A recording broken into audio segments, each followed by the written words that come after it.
साथियों सभी को जय भीम। अभय न्यूज चैनल में आपका स्वागत है।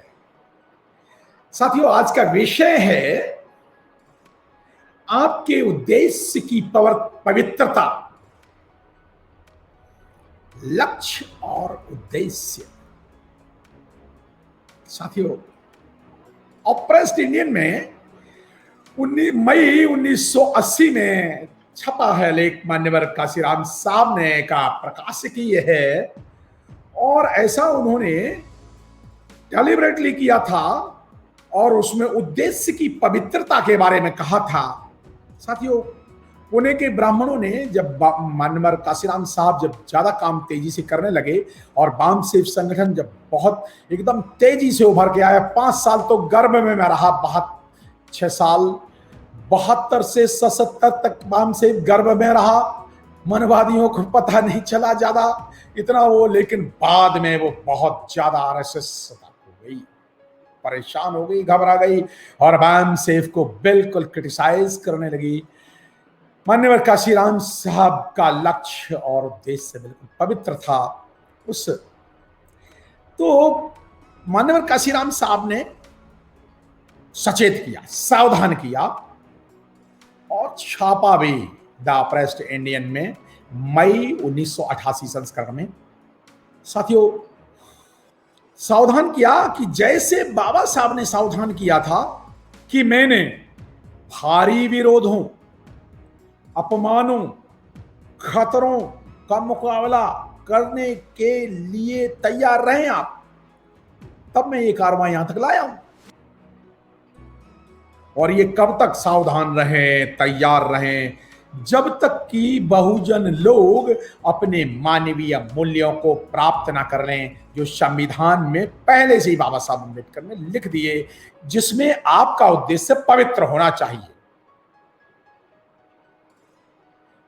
बराबरी, भाईचारा, फ्रेटर्निटी और जस्टिस, न्याय, 4 ही तो पिलर हैं। साथियों बाबा साहब अम्बेडकर कहते हैं उद्देश्य की पवित्रता पर, आपके लक्ष्य की पवित्रता में आपको दृढ़ विश्वास होना चाहिए। दृढ़ विश्वास। बहुत सारे साथियों का बहुजन विचारधारा में विश्वास ही नहीं रहता। टिकट नहीं मिला, कांग्रेस में चले गए, बीजेपी मनवादियों में चले, कहीं भी चला, आप कहीं चले, पता नहीं कहां कौन कौन सी पार्टियों में चले गए, सिर्फ टिकट, क्योंकि उन्हें लक्ष्य की पवित्रता और विचारधारा में दृढ़ विश्वास नहीं है। साथियों बाबा साहब अम्बेडकर कहते हैं आपको अपने लक्ष्य की पवित्रता में दृढ़ विश्वास होना चाहिए। आपका उत्तम उद्देश्य उत्तम और महान है। आपका मिशन प्रकाशवान है। वे धन्य हैं वे लोग जो अपने समाज बांधवों के बीच पैदा हुए हैं, उनके कर्तव्य के प्रति जागरूक हैं। वे महान हैं जो अपना समय अपनी क्षमता के अनुसार तथा अपना सब कुछ उनकी गुलामी की मुक्ति के लिए समर्पित करते हैं। धन्य हैं वो जो भारी अवरोधों के बावजूद, हृदय विदारक अपमानों और तूफानों के बावजूद और खतरों का मुकाबला करते हुए गुलामों की मुक्ति के लिए तब तक संघर्ष डटे रहेंगे जब तक कि दलितों के लिए मानवीय अधिकारों को हासिल ना कर लिया जाए। बाबा Saheb Ambedkar. I quote unquote. साथियों काशीराम साहब कहते हैं कि मुझे इस सेंटेंस से प्रेरणा मिलती है, और ये 1980 में कहते हैं कि बार बार मैं इस सेंटेंस को कहता हूं। ये मैंने बाबा साहब का सेंटेंस पढ़ा था जो मान्यवर काशीराम साहब ने कोट किया ऑपरेशन इंडियन में। कहते मैं बार बार पढ़ता हूं, बार बार इस सेंटेंस को पढ़ता हूं, बार बार पढ़ता हूं, और जब भी मैं पढ़ता हूं तो मुझे ऐसा लग रहा कि आज ही पढ़ रहा हूं और प्रेरित होता हूं। मैं काशीराम साहब प्रेरित होते थे। और वो कहते हैं, और मैं को जो कैलेंडर तैयार करता हूं यहाँ पोस्टों में, कहीं कैलेंडर में, वहां इसको डाल देता हूं। हम सिर्फ कैलेंडर पर डाल दिया है। और आज मैं आप लोगों के बीच ये सेंटेंस कह रहा हूं जो बहुजनों की मुक्ति में लगे हुए वो वामसेव कार्यकर्ताओं को संबोधित करते हुए पूना में कह रहे थे। ये बात पूना के मैं कह रहे थे ये बात साथियों, बहुत सारी बातें कहते हैं, वो लंबी चर्चा ना करते हुए, समय की मर्यादा ध्यान में रखते हुए साथियों, बाम सेफ का डर आरएसएस के मनवादियों को बहुत भारी लगा। और डर का नमूना वो बताते हैं कि पूना में सितंबर 1979 में जो क्षेत्रीय सम्मेलन हुआ वामसेप का, उससे घबरा गए मनवादी। वहां एक विषय था, जो ज्योतिबा फूले पर सिंपोजियम था, उसमें किस तरह से मनवादियों ने उस सम्मेलन को फेल करने की कोशिश की। फिर कहते हैं कि 6 दिसंबर 1979 को जो सम्मेलन हुआ था, तो उसके लिए बड़े, और उसके बाद में पूना के ब्राह्मणों द्वारा नागपुर के कार्यक्रम में बाधा पहुंचाने के लिए बड़े लंबे तैयारी की। हम सम्मेलन उन्होंने कि किस तरह से व्यवस्था संभाली बुद्धि विवेक से साथियों वो कहते हैं कि वो किस तरह से हमारे कुछ साथियों के साथ मिलकर के कुछ खुलासे में करूंगा, जिन साथियों के निहित स्वार्थों और तत्वों, ऐसे तत्व है जो गलत काम करने के लिए तैयार हो गए। साथियों आज भी देखो ना, यूपी में कितने सारे गलत और स्वार्थ के लिए क्या क्या करने को तैयार है, बिकने को तैयार, मनोवादी पार्टियों के साथ जाने को तैयार, कुछ भी करने को, छुपा हुआ उद्देश्य। साथियों छुपे हुए उद्देश्य हैं इनके कार्यों के बारे में तो पता नहीं है क्या करेंगे, पता नहीं कहां डुबोएंगे, जैसा कि डुबोते आ रहे हैं पिछले 70 सालों में मनवादी चर्चे डुबोते आ रहे, पता ही नहीं है। साथियों हुआ, मान्यवर काशीराम साहब कहते हैं कि मनवादियों का एक चमचा दिल्ली में टकरा गया एक सच्चे अम्बेडकरवादी से, और उसने सारा कुछ, सारे राज योजनाएं मनवादियों की पूछ ली, और उनके तब पता चला कि मनवादी लोग कितना भारी नुकसान वामसेप को पहुंचाना चाह रहे थे। साथियों नेगेटिविटी और नकारात्मकता से मनवादी कुछ नहीं कर पाएंगे।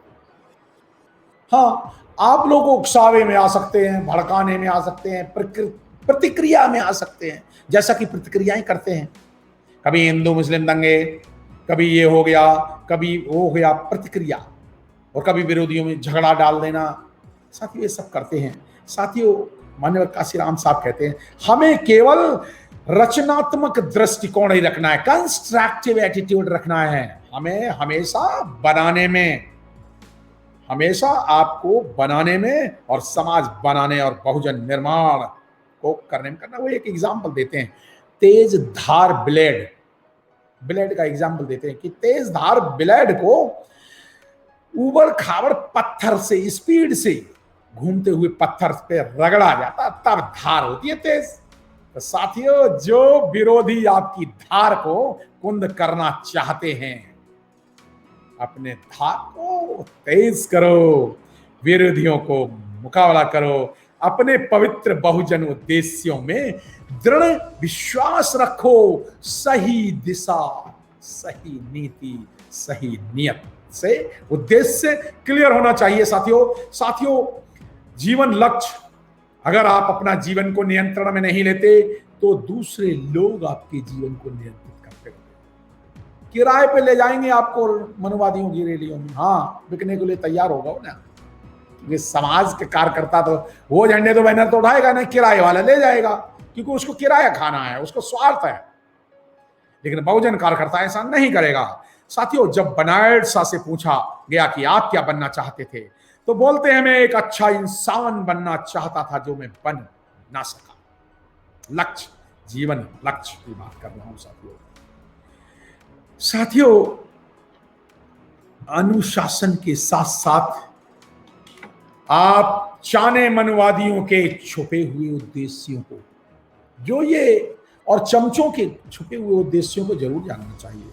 साथियों विचारधारा, ये बहुजन विचारधारा के लिए काम कर रहा है या मनवादी विचारधारा के लिए काम कर रहा है, पहले ये देख लो। लक्ष्य और उद्देश्य बिल्कुल क्लियर और स्पष्ट होने चाहिए। बहुत क्या कौन करेगा? हम सब मिलकर करेंगे। कैसे करेंगे? सहयोग से। कैसे? कॉपरेशन, सहयोग। ये क्या करेंगे? ये झगड़ा लगाएंगे मनवादी लोग यूपी में। आप क्या करोगे? सहयोग करोगे। ये दिशा भ्रमित करोगे। आप क्या करोगे? लक्ष्य को केंद्रित, लक्ष्य केंद्रित मन। बिल्कुल। वोट कहां लगेगा? उंगली हाथी पर। स्पष्ट लक्ष्य केंद्रित मन रहना चाहिए आपका। साथियों, छुपे हुए एजेंडा को पहचाने। कैसे पहचाने? हाँ, कैसे पहचाने जान लो। छुपा हुआ उद्देश्य जितने भी ये मनवादी पार्टियां और नई नई पार्टियां बना के आ गए, उनका कब करेगा, कहां करेगा। 5 प्रश्न पूछा, कौन, कहां, कैसे, किस लिए, कब तक। जैसे कोई कहे हम ये देंगे, कब तक देगा? 15 लाख देंगे, कब तक दोगे? आज तक तो मिले नहीं 7 साल में। कौन देगा, कैसे देगा, चेक से, कैसे, अकाउंट में ट्रांसफर नहीं हुए ना। साथ कौन करेगा? आरबीआई करेगी, आप करोगे, स्टेट बैंक ऑफ इंडिया नेता करेगा। झूठे लोगों को लिए उनसे 7 प्रश्न पूछो। कौन, कहां, कैसे, किस लिए, कब तक, कितना और क्यों नहीं करोगे भाई? मैं वोट क्यों दूं तुम्हें? तुमने हमारे अधिकार चुने हैं, तुमने हमारे अधिकार चुने हैं, तुमने रोजगार चुना है, तुम्हारी शिक्षा छीनी है, तुमने प्रताड़ित किया, तुमने बलात्कार किया, तुम्हें वोट क्यों दूं? पूछो ना, ये प्रश्न पूछो। कहां करोगे? खुला हुआ उद्देश्य बहुजन विचारधारा का खुला हुआ उद्देश्य है। सम्राट अशोक के सपनों का भारत, बाबा साहब का प्रबुद्ध भारत, खुला हुआ उद्देश्य काशीराम साहब। और खुला हुआ उद्देश्य है, बाबा साहब के संविधान को मानेंगे। इस देश का नाम भारत है सिंपली। तो बुद्ध में भारत, काशीराम साहब के सपनों का भारत, खुला हुआ उद्देश्य है। कैसे करोगे? मैचिंग रिसोर्सेस के द्वारा। मैचिंग रिसोर्सेस के द्वारा करेंगे। हाँ, मैचिंग रिसोर्सेस कैसे मिलेंगे साथियों? वो मैं बताता हूं कैसे मिलेंगे। अरे कुछ लोगों को परेशानी होती है, साहब धन नहीं है, ये नहीं है, वो नहीं। अरे आपके पास तो सबसे बड़ा धन है, जन धन। 110 करोड़ लोग, क्या बात कर रहे हो यार? बड़ी शर्म की बात है कि बहुजन लोग अपनी सरकार नहीं बना रहे हैं। बड़ी शर्म की बात है, शर्म की बात। इसलिए 110 करोड़ लोग और सिर्फ 15%, 10-15%, 3% ब्राह्मणों के सरकार बनती है। वही सब कुछ चला रहे हैं। न्याय व्यवस्था, राज व्यवस्था, पत्रकारिता, प्रेस, जुडिशरी, मीडिया, पूरा देश, सब कुछ वही चला रहे हैं, सारा बिजनेस। तुम क्या कर रहे हो? तुम इतना भी नहीं कर सकते? एक वोट डाल लो तो फिर डाल लो ना। अपनी गुलामी के बेड़ियों को खुद काट लो ना। क्यों? तुम्हारा स्पेशल लक्ष्य नहीं है। बड़े ईमानदार बनते हो, 200 रुपया लिए, पौआ पिया है, इसलिए वहां डाल देंगे वोट। तुम भी तो रणनीति जानो। चलो, अगर मनवादी पौआ पिलाएं और तुम्हें पौआ पीने का 100 को पी लेना, लेकिन वोट वहां हाथी में डाल देना। दिक्कत क्या है? लो, वो रुपए दे रहे हैं, ले लो ना रुपए। काशीराम साहब से सीखो ना, रुपए ले लो और वोट वहां बटन दबाते हो तो हाथी में दबा दो। क्या दिक्कत क्या है? रणनीतियां जानो साथियों। एक रणनीति मैंने बता दी है। अगर प्रलोभन दें, अगर तुम्हें खरीदने की कोशिश करें। अरे एक आदमी गधा जो कहता हमें गधा लाके दे दो, वो कहता गधा तो 20,000 में बिकता है। तो तुम गधे से भी ज्यादा कम हो गए हो।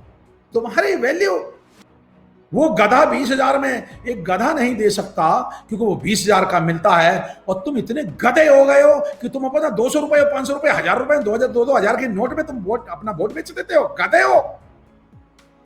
गधे नहीं, तुम भारत के मूल निवासी बहुजन शासक हो। तुम्हारा उद्देश्य भारत के 110 करोड़ लोगों का जीवन उद्देश्य होना चाहिए बहुजन शासक बनना।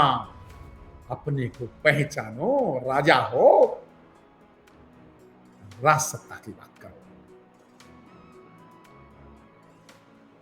अपना लक्ष्य पहचानो, बच्चों को पढ़ाओ, गुलाम मत बनो, अपने आजादी हासिल करो वोट के द्वारा।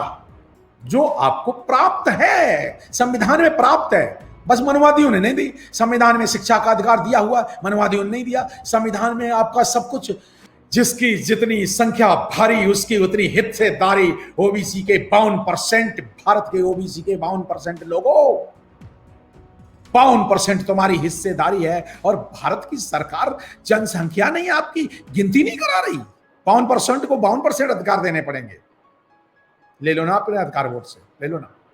लक्ष्य स्पष्ट जानो साथियों, वोट के अधिकार से ही मिलेंगे तुम्हें अपने जीवन लक्ष्य, अपने आचार, अपने विचार, अपने संस्कार, अपने त्योहार, अपने व्यवहारों को अपना करके ही मिलेंगे। बाबा साहब की 22 प्रतिज्ञाएं को मान करके ही मिलेंगे, तभी आजादी। समय कम है, क्यों? 24 घंटे तो आपके पास भी है, 24 घंटे प्राइम मिनिस्टर के पास है, 24 घंटे दुनिया के लोगों के पास। तुम्हारे पास समय कम है, क्या बात कर रहे हो? संगठन नहीं बना रहे हो साथियों। साथियों जागो, जागो, जागो साथियों, जागो, जागो। मेरा काम था जगाने का। जीवन लक्ष्यों को प्राप्त करो साथियों। अगर आपको जीवन लक्ष्य ना मिले तो फिर कन्फ्यूशियस ने कहा क्या? ये इस बात को कहकर मैं अपनी वाणी समाप्त करता हूं। जब आपको लगे कि आपका जीवन लक्ष्य प्राप्त नहीं हो रहा है, लक्ष्य को प्राप्त नहीं किया जा सकता है, तो लक्ष्य बदलने की बजाय आप अपने प्रयास बदलें, आप अपने कार्य करने के तरीके बदलें। आपको लक्ष्य प्राप्त होगा, सफलता प्राप्त होगी। लोग जाग सकते हैं, जगाने वाला चाहिए। लोग बदल सकते हैं, बदलने वाला चाहिए। आपने मेरी बात ध्यान से सुनी।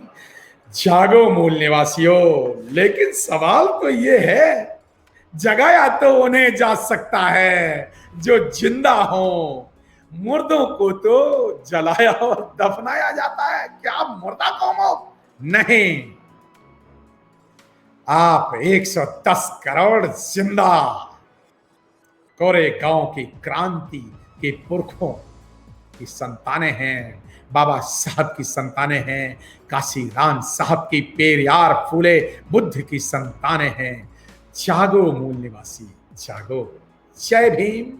आपने मेरी बात ध्यान से सुनी, आपका अभिनंदन। अच्छा लगा हो तो 20 लोगों को जरूर भेज दें। मैंने अपना काम कर दिया, आप अपना काम करें। जय भीम।